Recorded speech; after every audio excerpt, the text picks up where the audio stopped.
Psicobiografías. Rollo May. Antecedentes biográficos.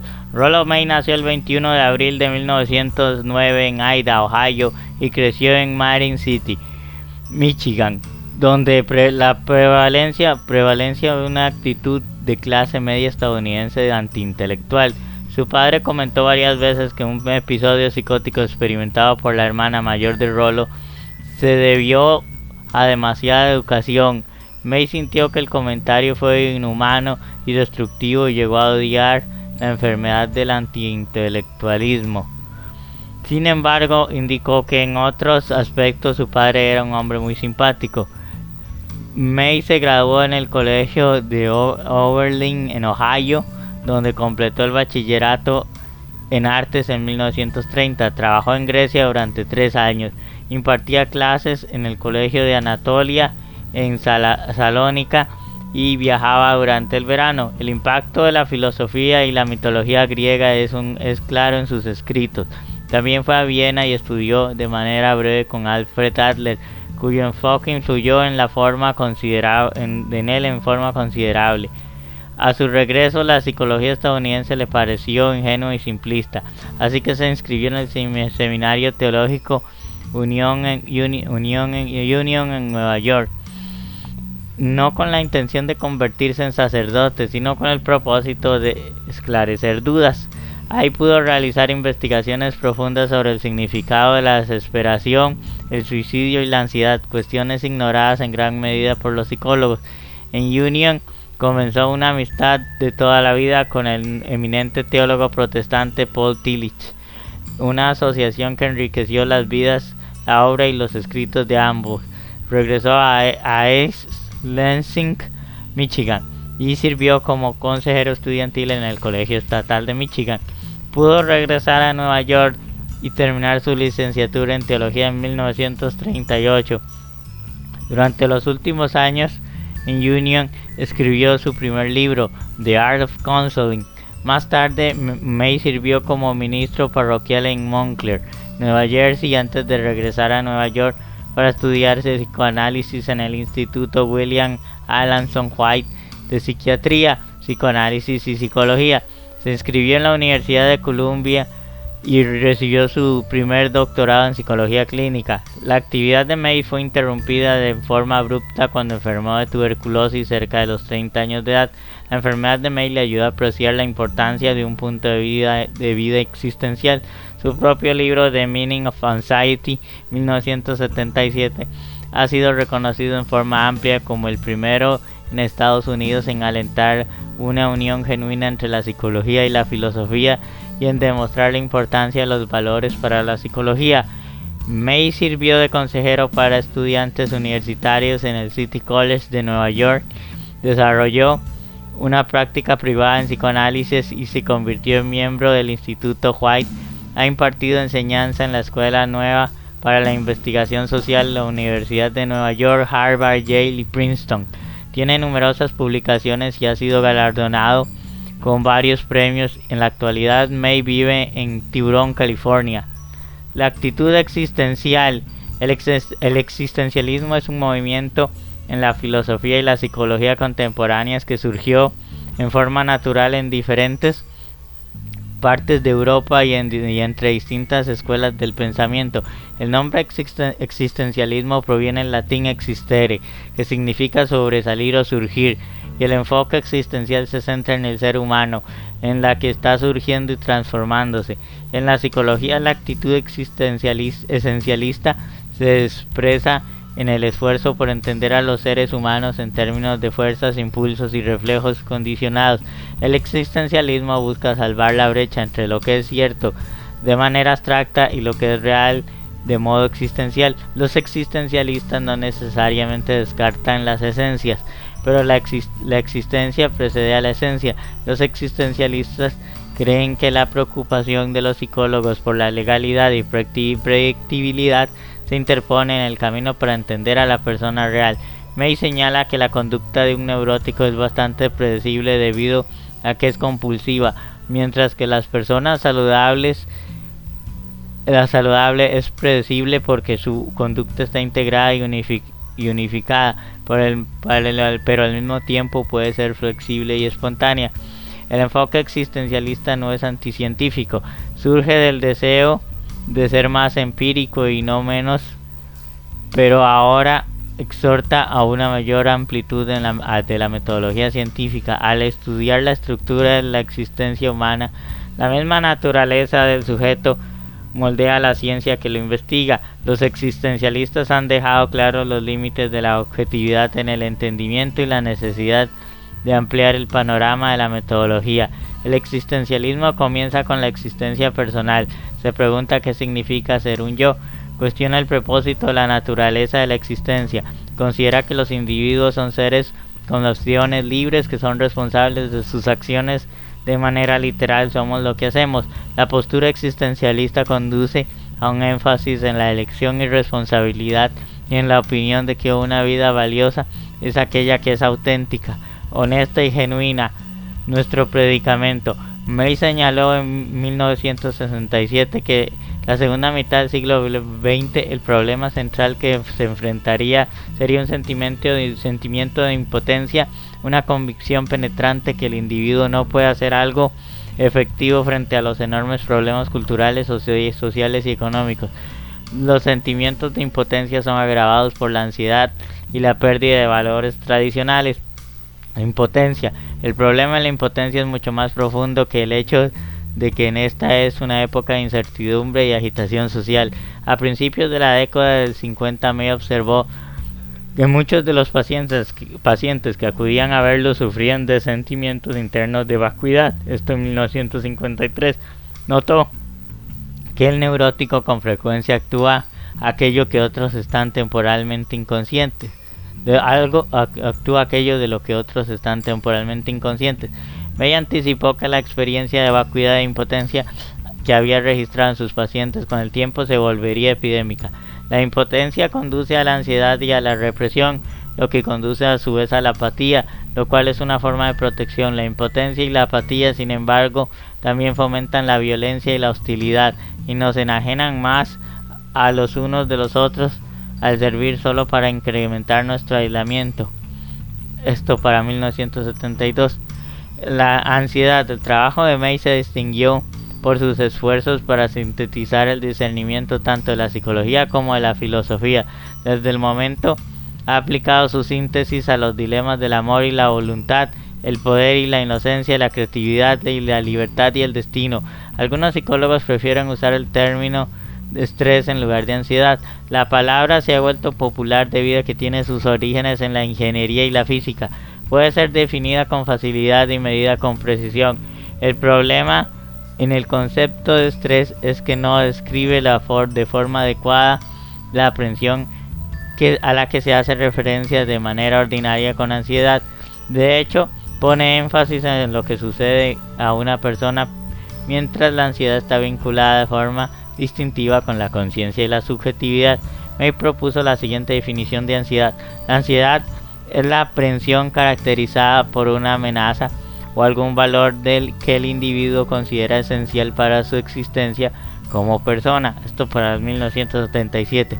La ansiedad no tiene objeto debido a que ataca a esa base de la estructura psicológica en la que ocurre la percepción de uno mismo como distinto del mundo de los objetos. El potencial para la ansiedad es innato, aunque los acontecimientos particulares pueden volverse amenazadores. Son aprendidos. El temor es la expresión de la ansiedad en una forma de objetivo específica. La ansiedad, por consiguiente, es otro síntoma de un problema más profundo: la pérdida de los valores. El origen de los problemas se ubica en la pérdida del centro de los valores de la sociedad, junto con la pérdida del valor dominante del individualismo. Se perdió el sentido de valía y de dignidad del ser humano. Nos alejamos de la naturaleza y el uno del otro. En la actualidad muchas personas están más cómodas conversando con una computadora que con otro ser humano. La soledad y el aislamiento, que fueron potenciales en la sociedad occidental, se han vuelto evidentes en forma amplia en nuestra época.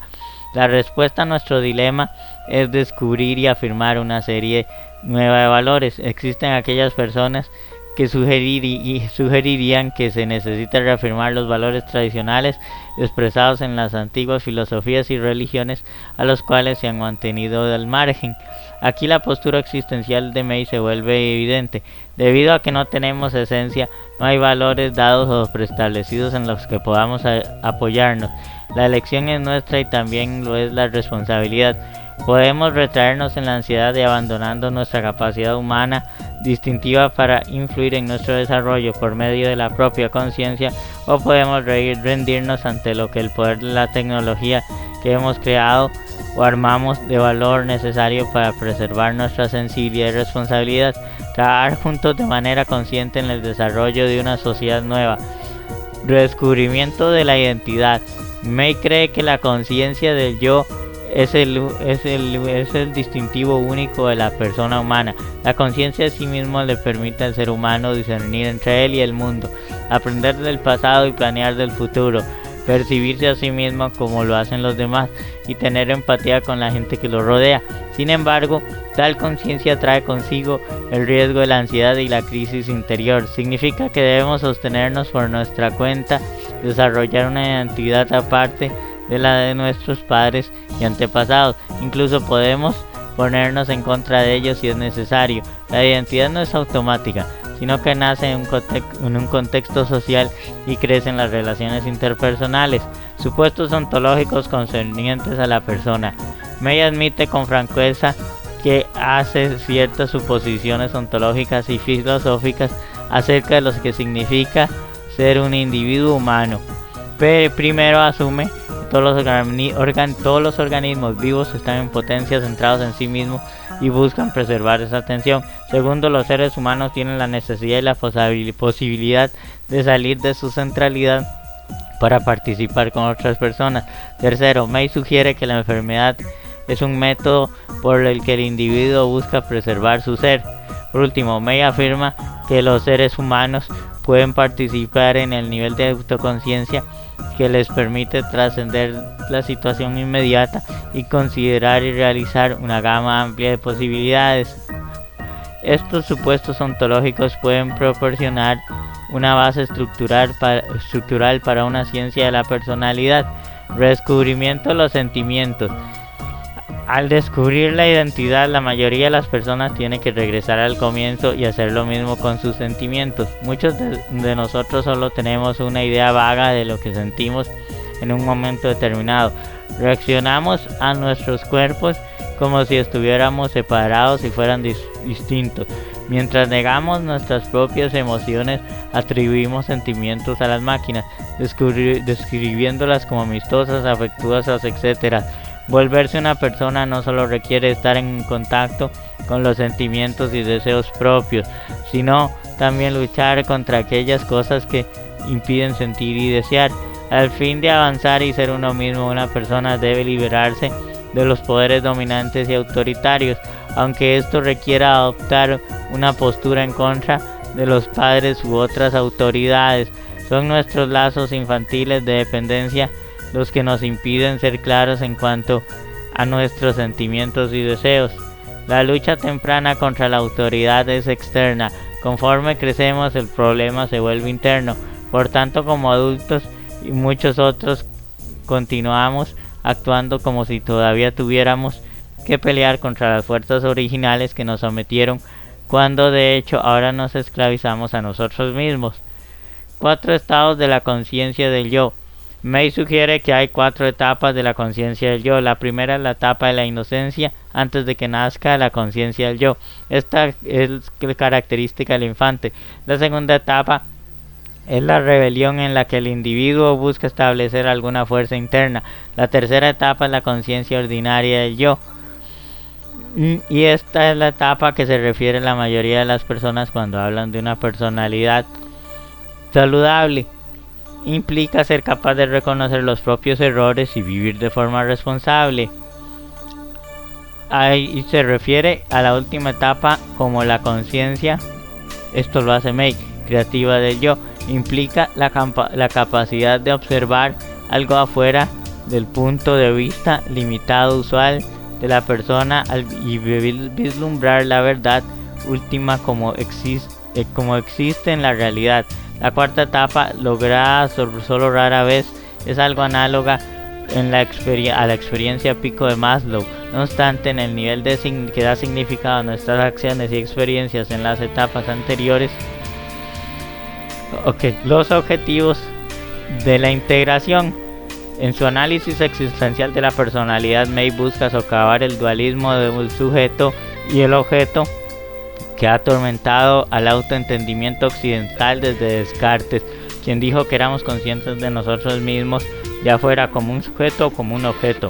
May considera al yo como una unidad. En lugar de abstraer conceptualizaciones, se necesita reconocer y enfrentar las paradojas de nuestras propias vidas. En una paradoja, dos cosas opuestas son planteadas en contra y parece negarse entre sí. Sin embargo, no puede existir la una sin la otra. Los objetivos de la integración implican enfrentarla por las propias potencialidades. Para lo demónico, el poder, el amor, la intencionalidad, la libertad y el destino, y la valentía y la creatividad. Lo demónico. May introduce el concepto de lo demónico e insiste en que llegamos a adaptarnos a este. Lo demónico es cualquier función natural que tenga el poder de asumir el control de la persona entera. Se puede reprimir lo demónico, pero no evitar sus consecuencias. Al hacer esto nos convertimos en sus peones. Lo demónico comienza como impersonal al traerlos a la conciencia. Hacemos personales los impulsos demónicos con un entendimiento más sensible de puestas fuerzas en el cuerpo y en la propia vida. Lo demónico nos empuja hacia la estructura universal de la realidad. Esto sucede en una dimensión impersonal, a una personal, a una transpersonal de la conciencia. Poder. El poder es un estado ontológico del ser, la potencialidad de experimentar y expresar. El poder está presente en todos nosotros. Nadie puede escapar a sentir el poder en deseo o en acción. Nuestro objetivo es aprender cómo usar nuestro poder de forma que sean apropiadas para la situación. Ser asertivos en lugar de agresivos. Debemos encontrar formas sociales de compartir y distribuir el poder de modo que todas las personas pueden sentirse insignificativas. Amor y sexo. El amor solía verse como la respuesta a los problemas humanos. Ahora el amor mismo se ha convertido en un problema. La dificultad real es ser capaz de amar. Nuestro mundo es esquizoide, fuera de contacto, incapaz de sentir o de participar en una relación íntima. La carencia de afecto y la apatía son actitudes predominantes hacia la vida. Son formas de protección contra la estimulación excesiva de la sociedad moderna.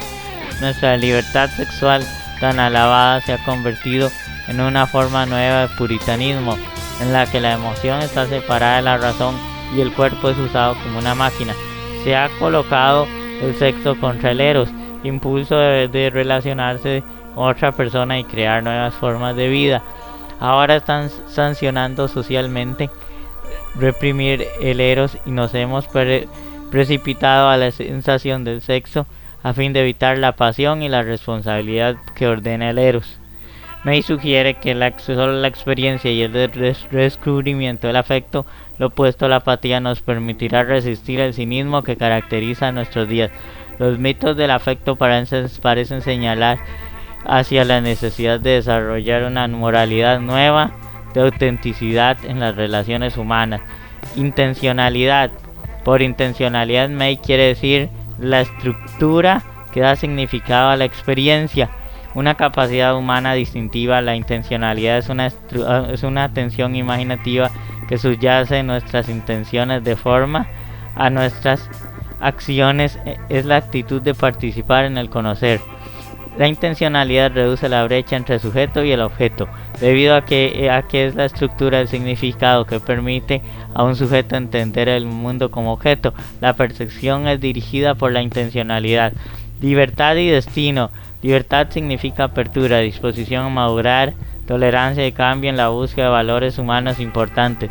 Implica nuestra capacidad de intervenir en nuestro propio desarrollo. La libertad básica para el entendimiento existencialista de la naturaleza humana, debido a que subyace nuestra capacidad de elección, y el valor, sin embargo, la libertad solo puede ser experimentada en yuxtaposición con el destino humano. May define el destino como el diseño vital del universo, expresado en cada uno de nosotros. En forma externa, nuestro destino es la muerte, pero también expresa en los talentos individuales propios, nuestras historias personales y colectivas, y en la cultura y sociedad en la que hemos nacido. El destino nos establece límites, pero también nos proporciona medios para ejecutar ciertas tareas. Hacer frente a estos límites produce valores constructivos. En la actualidad, la libertad está en crisis debido a que la hemos percibido sin su opuesto necesario. En los términos de psicología, la libertad es la capacidad de hacer una pausa entre el estímulo y una respuesta. Valentía y creatividad. La valentía es la capacidad de avanzar a pesar de la desesperación. En los seres humanos, la valentía es necesaria para poder existir y volverse posible. La valentía no es una virtud, sino un fundamento que subyace y da realidad a todos los demás valores. La valentía creativa es el descubrimiento de formas nuevas, símbolos y patrones sobre los que puede ser construida una sociedad nueva. Los psicólogos con frecuencia ignoran la creatividad porque, como un acto de encuentro entre los polos, es muy difícil de estudiar. La necesidad de mitos. May define los mitos como patrones narrativos que dan significado a nuestra existencia y los considera esenciales para la salud psicológica. Nuestros mitos actuales ya no desempeñan ese papel, en vez de esto incrementan nuestras frustraciones. Los mitos que creamos son tanto conscientes como inconscientes, personales y colectivos. Por lo tanto, cada quien desarrolla su propia narrativa única en la que desempeña el rol principal y por la cual moldea su vida. Esto se debe a que los mitos son patrones arquetípicos en la conciencia humana. Los mitos nos motivan porque implican potencialidades e interpretaciones nuevas. Nuestra angustia actual con el abuso sexual de los niños por sus padres es una forma nueva del mito edípico. La psicoterapia. El objetivo central de la psicoterapia consiste en ayudar a promover el entendimiento del yo y el propio modo de ser desde el mundo. Y me señala que el ser en el sentido humano no es dado de una vez y para siempre. Como humanos tenemos que estar conscientes, ser responsables de nosotros mismos y volvernos nosotros mismos. Volverse consciente del propio ser no significa ser explicado en términos sociales. La cuestión crucial es que el individuo mismo, en su propia conciencia y responsabilidad de su existencia, dé con el hecho de que puede ser aceptado. Al fin de comprender lo que significa existir, se necesita entender también la opción de no ser. La muerte es una forma obvia de la amenaza de no ser, pero el conformismo es un modo alternativo que May encuentra muy frecuente en estos días. Las personas abandonan su propia identidad para ser aceptadas por los demás y evitar ser condenados al ostracismo o a la soledad, pero al hacerlo pierden su poder y carácter único. Mientras que la represión y la inhibición fueron patrones neuróticos comunes en la época de Freud, en la actualidad el conformismo es un patrón más prevaleciente. Por lo tanto, la tarea central del terapeuta es buscar entender el modo de ser y de no ser en el mundo del paciente. El enfoque teórico de May se asienta sobre un amplio abanico de corrientes en los que le facilitaron construir una visión novedosa sobre la psicología. Son las siguientes. El legado de Otto Rank, psicoanalista y colega de Sigmund Freud, fue clave en su trabajo. Era esa figura menos conocida dentro del psicoanálisis. Sin embargo, aportaba a la psicología una corriente existencial y humanista más renovadora. Psicólogos y humanistas como Abraham Maslow también entre sus grandes referentes, aunque May estaba más interesado en profundizar en las dificultades del ser humano más que en sus necesidades. Por último, otra obra esencial del teórico fue Erich Fromm, sus trabajos sobre la autoexpresión y el libre albedrío, contribuciones de Rollo May a la psicología. Él introdujo el existencialismo en la psicología. Este tipo de perspectiva hace uso del enfoque positivo que enfatiza las capacidades y aspiraciones del ser humano. Al mismo tiempo reconoce sus limitaciones, nos ayudó a entender los mecanismos subyacentes del sufrimiento y las crisis humanas. Lo hizo combinando el existencialismo con el humanismo. Rollo May centró gran parte de sus trabajos en el estudio de la ansiedad. Nos ayudó a verla de otro modo, como catalizador capaz de hacernos tomar decisiones más valientes. En conclusión, Rollo May marcó la apertura de la psicoterapia basada en el diálogo, donde la afinidad es más que conducir al paciente al bienestar y felicidad, es facilitarle estrategias para afrontar la vida de una manera más segura, valiente y racional. Links fuentes: https /psicología y empresa.com /biografía y teoría de Rollo May.html y https /lamentesmaravillosa.com /Rollo May biografía del padre de la psicología existencial y listo, hemos cumplido. Sigan con más de la revista Psicotube, sigan compartiendo y disfrutando, suscribiendo y comentando. Continuamos, chao, hasta pronto.